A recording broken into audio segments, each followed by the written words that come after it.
si les autres défenseurs n'ont pas pu arrêter Cristiano Ronaldo, moi je vois pas comment je vais l'arrêter. Non, mais de toutes les manières, moi j'ai beaucoup de respect pour Cristiano. C'est un très très bon joueur. Et demain, c'est vrai que nous allons préparer un bon plan pour jouer, pour essayer de fermer les espaces aux joueurs de l'équipe nationale du Portugal.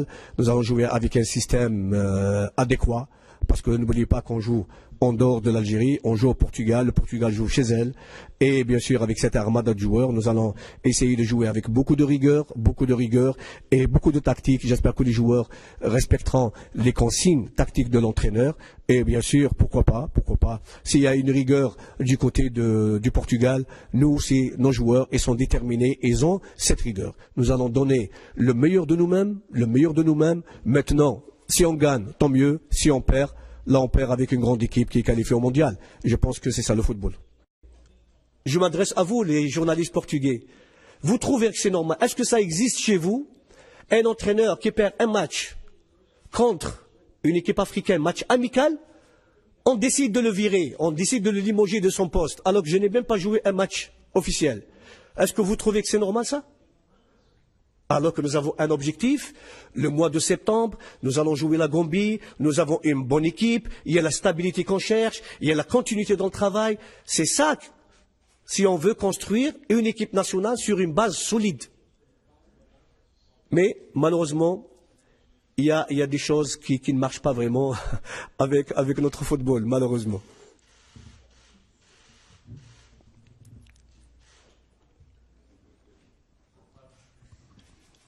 Boa tarde, Mr. Rodrigo Coimbra, do 00. O quão especial é para si? مازال يسنانا ماتش في لي زيليميناتوار تاع لا كوب دافريك. D'accord. De toutes les manières, ce que je vais dire, nos journalistes algériens connaissent trop bien la situation. Mes amis portugais ne connaissent pas la vraie version de ce qui se passe en équipe nationale. Il faut qu'ils le sachent aussi.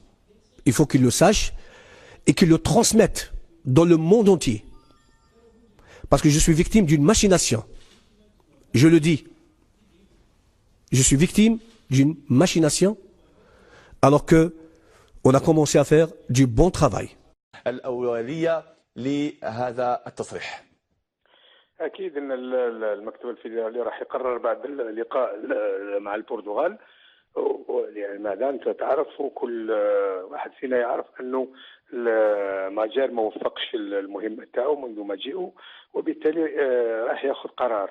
ولكن ما فيش يعني فيما يخص الخرجة هذه لزاتشي أو رئيس الاتحادية ممثل لأعضاء المكتب الفيدرالي، فهي عادية جدا. لماذا؟ لأنه أنت تعرف بعد الخرجة وبراف والخرجة كذلك لوزير الشباب والرياضة، عرفنا أنه السلطة كسلطة والدولة كدولة يعني خذات يعني موقف وخذات يعني تقدر تقول إجراءات اللي راح تكون بعد هذا اللقاء. لماذا؟ لأنه هذا راجع للدور السلبي اللي لعبوا رابح مجار أو الطاقم الفني صح التعبير. وبالتالي الخرجة نتاع زاتشي هي تكم هي في نفس السياق. لماذا؟ لأنه إذا كان بقينا بالفكرة على أنه السلطة هي اللي خذت القرار، هذا غير صحيح. لماذا؟ لأنه ماهوش من حق يعني الوزير أو رئيس اللجنة الأولمبية يتكلم على المدرب الوطني أو الناخب الوطني ويأخذوا قرار. لماذا؟ لأنه أنت تعرف الوزير يتكلم عن الإجراءات والفريق الوطني ماهوش يعني النتيجة اللي سجلها الفريق الوطني ما هيش نتيجة. وبالتالي هنا خرج زوتسي بفكرة أخرى، ما نقولش فكرة، بتصريح آخر، وهو يقول احنا هذا من صلاحيات المكتب الفيدرالي. حتى المشاهد الكريم أو المواطن الجزائري أو المناصر الجزائري يعرف أنه هذا من صلاحيات المكتب الفيدرالي وليس من صلاحيات وزارة الشباب والرياضة أو اللجنة الأولمبية. ولكن المهم أو الأهم بالنسبة لكل هذا هي كلهم يصبوا في نفس الطرح وفي نفس الفكرة وفي نفس الاتجاه، وهو إقالة رابح مجار بعد اللقاء مع البرتغال. لكن مراد بوطاجين، لو نعود إلى تصريح رئيس الفاف خير الدين الزتشي، قال بصراحة العبارة أنه يحترم رابح مجار كلاعب، قدم الكثير للجزائر، ولكن كمدرب القرار سيكون للمكتب الفيدرالي. ما تشوفش بأنه هذا التصريح وقع من خلاله الزتشي على شهادة وفاة هذا المدرب رابح مجار؟ نعم، ولكن أنا قلت لك ونزيد نأكد أنه هذا التصريح يأكد على أنه الدور الفعال، الدور هو دور الاتحادية أو المكتب الفيدرالي وليس الوزارة أو اللجنة الأولمبية. كان يعني الخرجة للوزير الشباب والرياضة وبراس، يعني نقدر نقول خرجة اللي خلات يعني الدولة كدولة والسلطة كسلطة والحكومة كحكومة يعني تأخذ هذا القرار، خذاته. لماذا؟ لأنه أنت تعرف يعني النتائج المسجلة والتصريحات خاصة للناخب الوطني تصريحات متناقضة، فخلت يعني الجو مكهرب بالنسبة للجو العام إن صح التعبير، يعني بالنسبة للمواطن الجزائري، ماهوش الإبقاء الرياضي الجزائري، المواطن الجزائري. وبالتالي تصريحات زتشي فتخلي أنه تخلينا نعرف أنه من صلاحيات بطبيعة الحال المكتب الفيدرالي، ولكن قلت تتماشى والطرح وتتماشى والقرار الضمني اللي عرفناه من خلال يعني التصريحات الأولى للوزير وكذلك براس. فهنا نقول أنه زتشي أو المكتب الفيدرالي ما كانش يامن برابح مجار كناخب وطني، ما كانش يامن به. لماذا؟ ماهوش من تعيين وماهوش من تعيين اعضاء المكتب الفيدرالي. اليوم لما زتشي واعضاء المكتب الفيدرالي عرفوا انه اللي عينوه ما همش يعني الان عرفوا انه ماهوش ناخب وطني اللي راح يؤدي يخلينا نسجل نتائج ايجابيه في المستقبل. فهنا المهمة الأساسية بالنسبة لرئيس الاتحادية والمكتب الفيدرالي هي إقالة مجار، وحتى يعني تكون الإقالة الرياضية ما تكونش إقالة سياسية.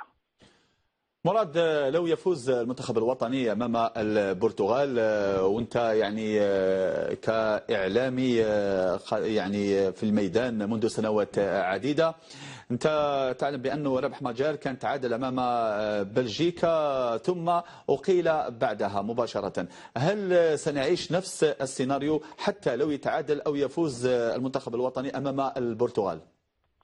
هو على كل حال القرار اتخذ على اساس انه تكون اقاله رابح مجار، يعني الاقاله موجوده، ولكن النتيجه اللي راح تسجل يعني من خلال المباراه ممكن يكون عندها دور يعني من ناحيه اخرى، ماهوش من ناحيه معنويه يعني بالنسبه لي اكثر من هذه فعلا معنويه لرابح مجار، وممكن يعني عاطفيه بالنسبه للمواطن الجزائري. قال يعني رابح مجار وسجل نتيجه، ولكن فيما يخص دور رابح مجار الان العام والخاص، اقول العام والخاص، حتى من ان عين رابح مجار على راس المنتخب الوطني، وكذلك كل يعني المناصرين كل المواطنين عرفوا انه دور رابح مجار هو دور سلبي منذ مجيئه على راس المنتخب الوطني.